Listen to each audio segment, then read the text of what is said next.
y'all? Fight Talk here with Jimmy Dukes. Another conversation leading up to KFL 4. We got Micah Baier. What's up, brother? How are you? What up, bro? How have you been, man? Yeah, look at that hair. Looking stylish, bro. How have you been, man? I'm the handsomest fucker on the card always. There you go, man. I got to see you fight in March, man, at KFL. You look great. But how have you been since then, man? How's everything? How's life? Life's good, bro. Got myself a new job. Been training here and there. Started getting a little more serious about it since I had some fights announced. Moved into a nicer neighborhood. Sounds like you're doing good. Life's only getting better, bro. Hey, I was just on vacation and shit. That's awesome, man. I'm glad to hear that, man. I love catching up with everybody, especially when you're giving me your time from before, and we haven't spoke since March. But I'm glad that you're doing well, man. But we got a fight coming up, short notice. What's up with this short notice fight you took on? Well, so like I said, I was on vacation. I was in Denver, Colorado. I was driving around on my way to Boulder with my lady, and the Lamar was like hitting me up, and he was like, I need you to call me. And so I called him, and he's like, hey dude, like, I've had 2 people pull out of this fight. This guy needs an opponent. Will you fight him? And I was like, damn, man, this Darren Jacques. He's the guy who fought that kid Damon last. And he was like, will you fight him? I was like, damn, I fucking like that guy. Like, he's fucking cool. He's nice. I'm like, yeah, I'll fight him. Like, fuck it. I mean, but that's the thing too. A lot of the times that all you guys cross paths because of different events and gyms and shit like that. A lot of the time it's just professional, right? I mean, I'm sure he's still gonna go to punch you in the face like you're gonna punch him in the face, right? He's gonna try to hurt me, dude. But the thing is like, I mean, I've already separated in my head. I'm gonna go in there and try to do the exact same thing I tried to do last time. Fucking kill this kid. Yeah. I mean, the last fight, I mean, that was the first time I saw you fight. We talked about the game plan. You don't have to talk about it, but man, you look good.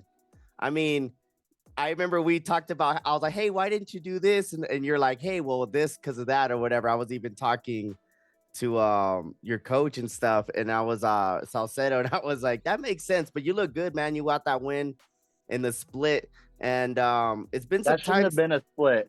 Let's be fucking real. That should not have been a split. I know that I lost one of the rounds. I don't remember which one I lost. But what people don't know, and they don't have to, it doesn't really matter. But I broke my fucking foot in the fight. Mm-hmm. Like, I remember you were throwing that calf kick a lot, and I remember you were kind of like hobbling after, right? After the fight. I mean, he got off a lot of leg kicks, but like realistically, like aesthetic damage, like and like real damage, like he kicked me in the leg, but how many punches did he land on my head? Yeah, like clean, like flush, like 3 or 4. Mm-hmm. Yeah, he landed the first. You kept a good distance. I remember, man. You just kept tagging him from afar. Yeah, I had the reach, and I used it.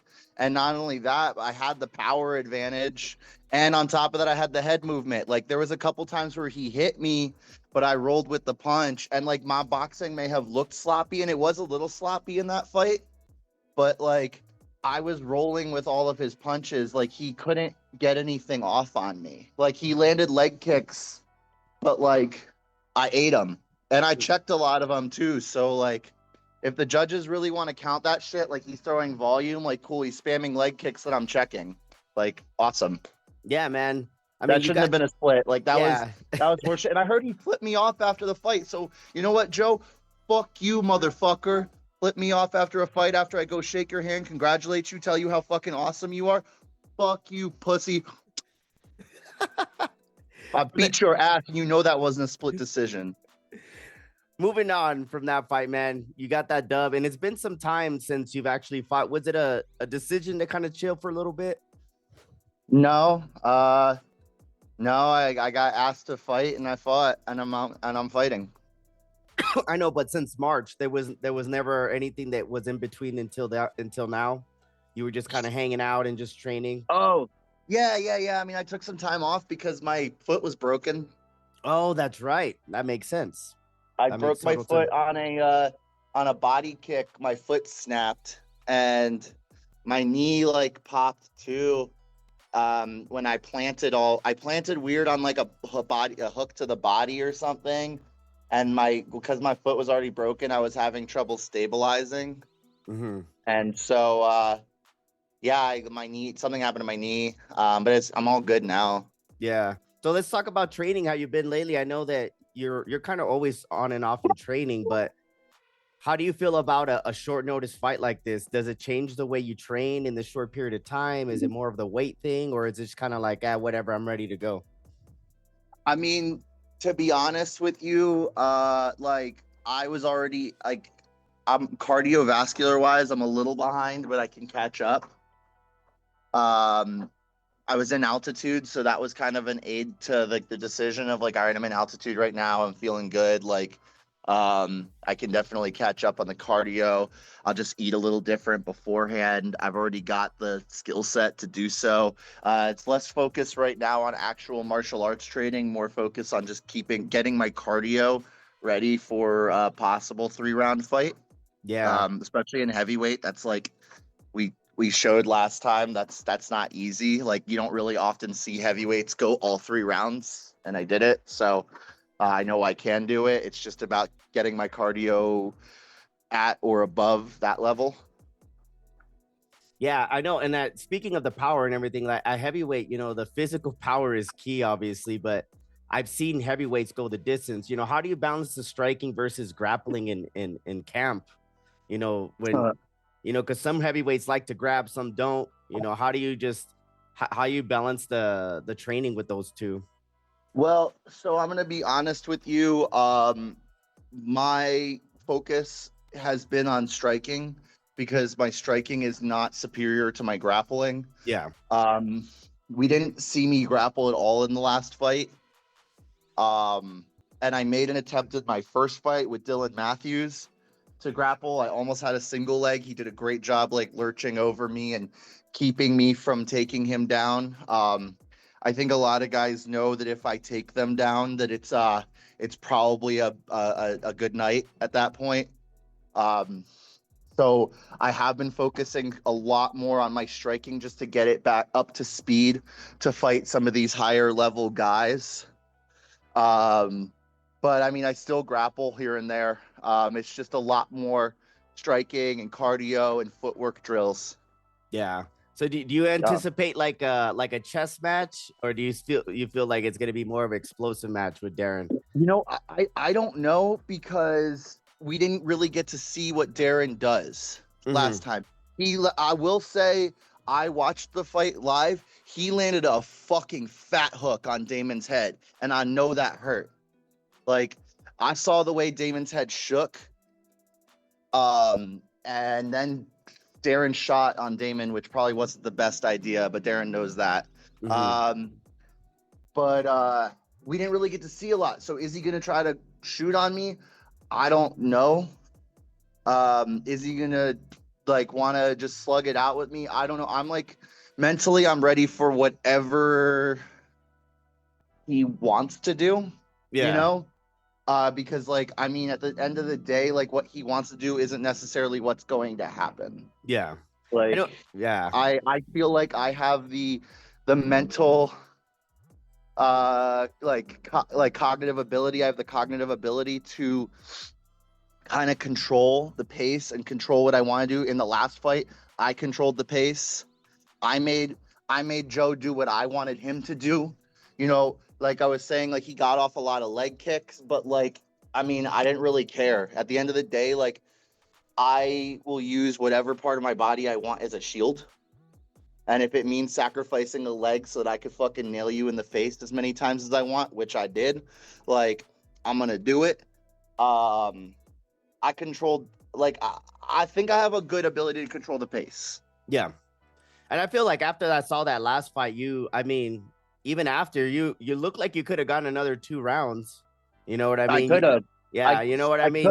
You were saving your energy, but you were efficient. That was for me to watch a heavyweight like that. You were like efficient with your energy, your movement. And I was like, compared to the fight that we had saw with Damon and Darren, when that technical fight between you and Joe, I was like, oh shit, like these heavyweights are kind of going back and forth, like and tagging each other. Yeah.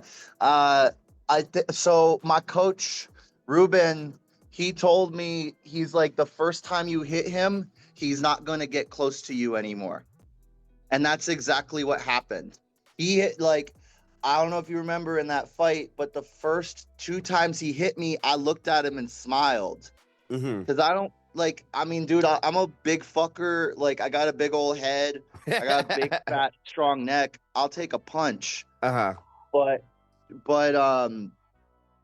when I hit him, his eyes opened really wide, and he realized that, like, oh, this dude's not laughing just because it's funny. He's laughing because he's, if I take more of those, he's gonna fuck me up. Yeah. And that's how the pace and the distance was controlled, because every punch I threw, which, to be honest, for me was a mistake.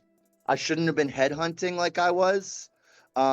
Every punch I threw was like was devastating, and we saw that in the second round. I think when I was shoe shining him, I landed one, he backed up, and I was like, ooh, blood, and I just started fucking unloading. Yeah, that's one of those things, like, you see blood and you kind of just like, yeah, you wanted to go. Sloppiest shoe shine I've ever thrown in my life, dude. But it Sloppiest. But it seemed to work at the time. Hey, but it seemed to work at the time. But going to this fight, you're 1-1 now. How excited are you to get back in there and fight here in El Paso, man?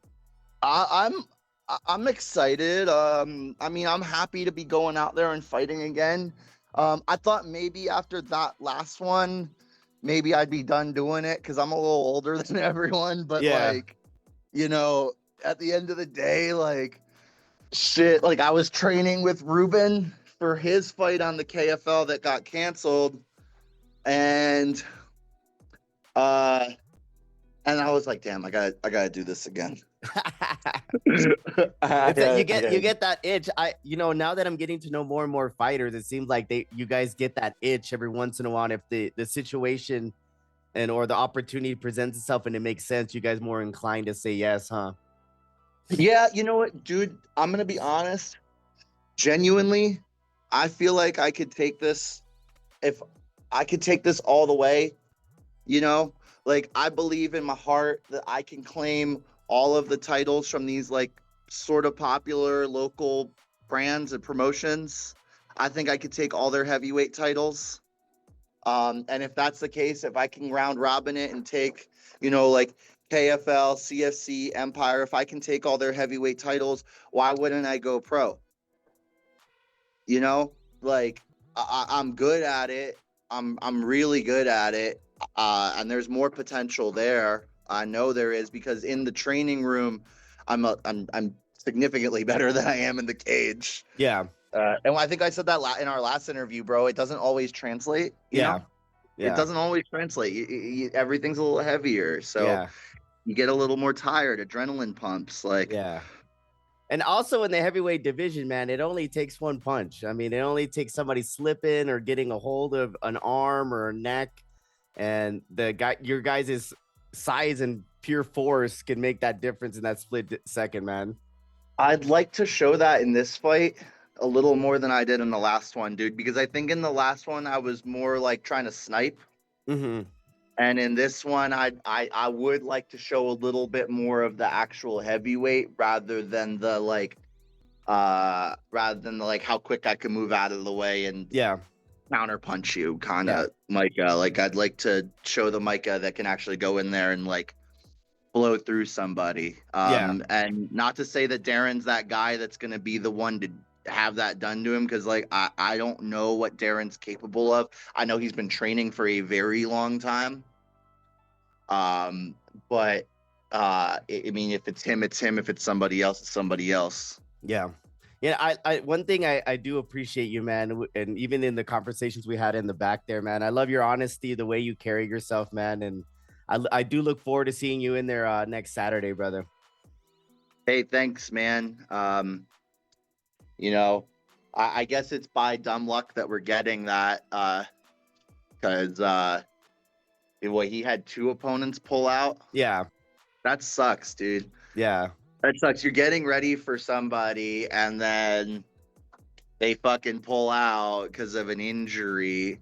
I mean, I feel for like Ruben if he was here with me, like, you know, I feel for him too. He's been having a hard time finding opponents, man. Mm-hmm. Uh, and like, so you're training for somebody. Ruben himself, like, he was training for a kickboxer, and all of a sudden, like, the guy blew out his shoulder, which, like, the guy had already said, like, he had a shoulder injury. I remember hearing that, and it's like, you pulled out now. Like, I think that, I mean, I'm going to be honest, like, I don't want to be the dick that, like, makes false accusations, but I'm honestly thinking that, like, that guy's just afraid Ruben's going to fucking knock his lights out in the first round, which I know that's going to happen. I box with Ruben. Ruben's a fucking welterweight, and he should be a lightweight. And that guy could put my lights out. He's so fucking good at boxing, and he's got such heavy, strong, hard hands. I'm lucky to be boxing with that guy. That's cool. And so I don't know. I think that, like, these injuries that are occurring lately have just been a, like, ooh, did I, like, sign up for the wrong guy and I got a little bit of ouchie here and a boo-boo here? Like, maybe I shouldn't do this. Like, because I've told you, we all get injured, dude.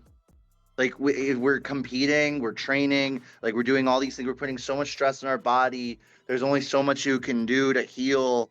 Like, I'm injured. I'm always fucking injured, dude. Like, I mean, it's no secret. I have a torn pec.